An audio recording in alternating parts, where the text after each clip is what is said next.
Gladness. Isn't that an interesting thought? Yesterday I went golfing with a bunch of friends and out in Lodi. What an amazing place. I thought, all I could think is the old Stuck in Lodi Again song from what's his name is. But I'm just driving through vineyards and I get to this little club out there and we're playing golf and there wasn't much smiling going on. Because golf is a sport I love and despise, right? Because you love it because there's redwoods, there's 100-year-old oaks, it's just amazing. Fresh cut grass and just a leisurely walk through the meadows and the woods and the thickets and the vineyards and the rivers and the lakes where I drop my ball. All the time. It's not, when you get up to tee, you think you're so good, and the ball's supposed to go straight, and it goes every which way. You're supposed to do chip shots that will at least launch over the moon and drift up and land up on the green and get about 10 feet from the pin, and no, you're chasing on the other side because you're whacking too hard.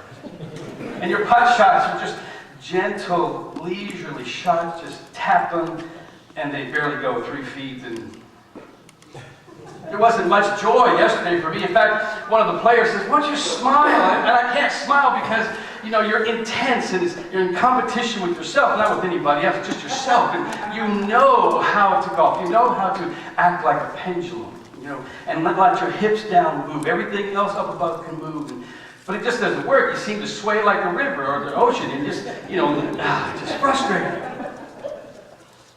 By the time I got to the end, one of my friends had grabbed a golf ball. He says, "Let me help you out." He put a golf ball underneath the outside of my foot and caused me to lean forward a little bit. And I took my 8-iron and I launched a 165-foot shot 3 feet from the pin.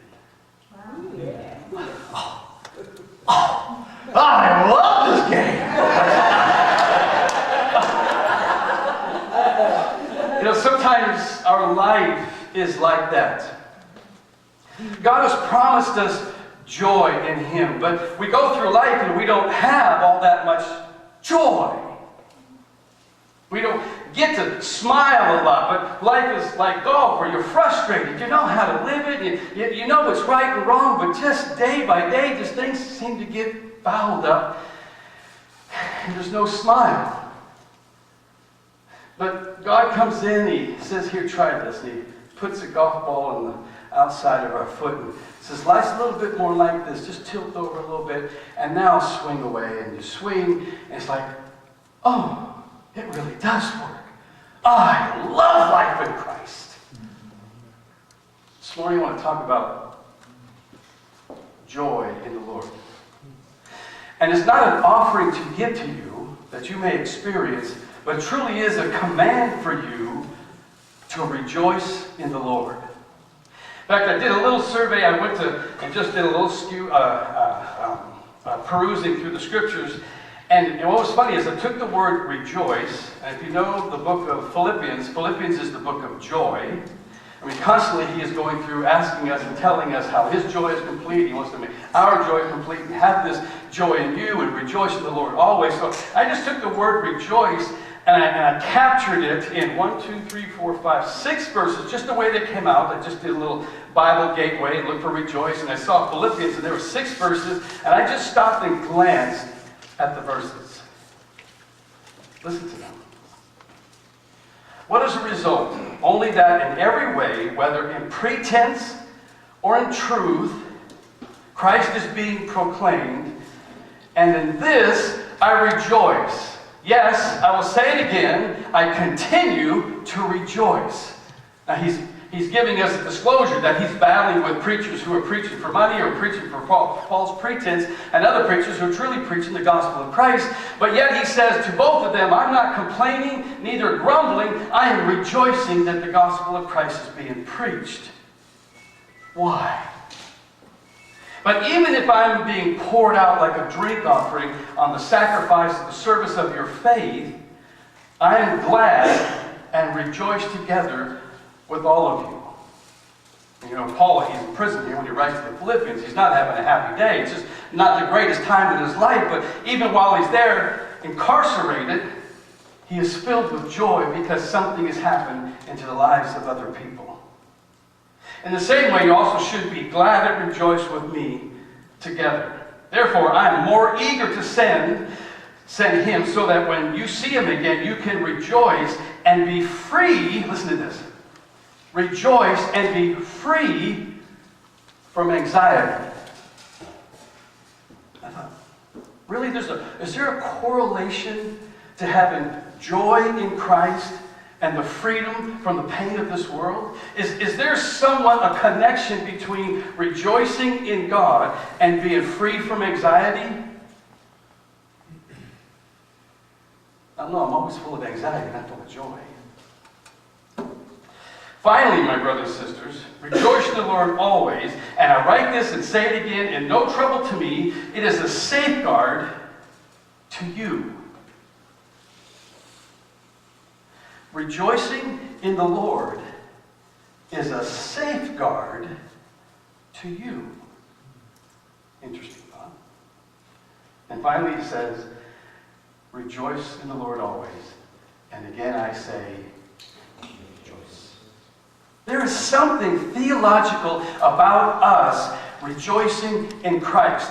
There is some motif that goes from Genesis to Revelation that calls us to be glad in Him. Now, I don't know about you, but I can't just be happy. Can you just be happy? I mean, you can do this and think that you're happy, or fool people that you're happy, but inside you don't have that emotional response of excitement or passion or thrill. Now, maybe you might, but some people, you look at Kathy, look at Kathy. I mean, always smile. Some people just have that. I don't have that. I'm just kind of like, stoic through life. Some things, when I come upon them, like, 165-foot shot, 3 foot from the pin, I'm happy. There's smiles on my face. But joy cannot be conjured. Joy is a natural response. But joy and the seek of joy itself is futile. In fact, will kill us. Joy, to be joyful in the Lord is a command. To have a glad heart is a commandment from God. Now, if I can't be happy, if I can't muster up a joyful life, and it's a command to have a glad heart and be joyful, how do I get two worlds to cross at the axiom of being joyful in Christ? How do I do that? I want to read Deuteronomy real quick. Listen to this.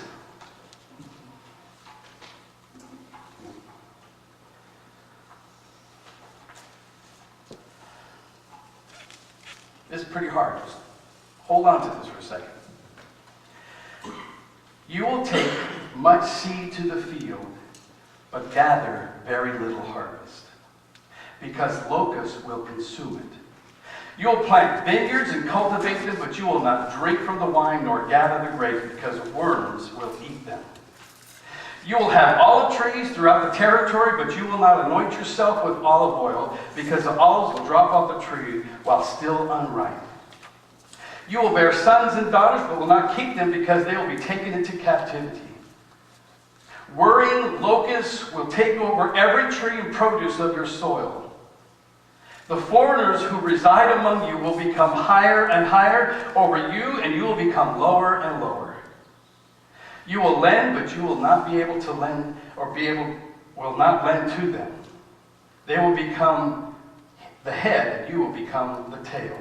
All of these curses will fall upon you, pursuing and overtaking you until you are destroyed, because you would not obey the Lord your God by keeping His commandments and the statutes He has given you. These curses will be perpetual sign. That means they will never end, and they will declare to everybody the wonder with reference to you and your descendants, because, listen, you have not served the Lord your God joyfully and wholeheartedly with the abundance of everything that you've had.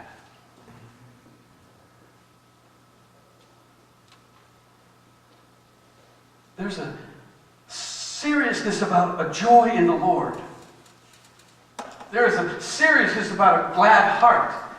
Why would that be a commandment? And why would there be penalty not being able to serve the Lord with such a condition? This is how you and I are created. We're created not to serve God. We're created to serve Him with happiness. In 1646, the Westminster Confession, the Reformed dogma of the Reformed side of the church, states this: the chief end of man is to know Him and to enjoy Him forever. The chief end of man is to know Him, that I get theologically, analytically, understand He's the creator of the universe, He's magnificently bigger than I, He loves me so much He sent His Son. I mean, I can articulate every systematic theological point. I understand all of that. But here's the point that captures me, that I can't just get over and enjoy Him forever.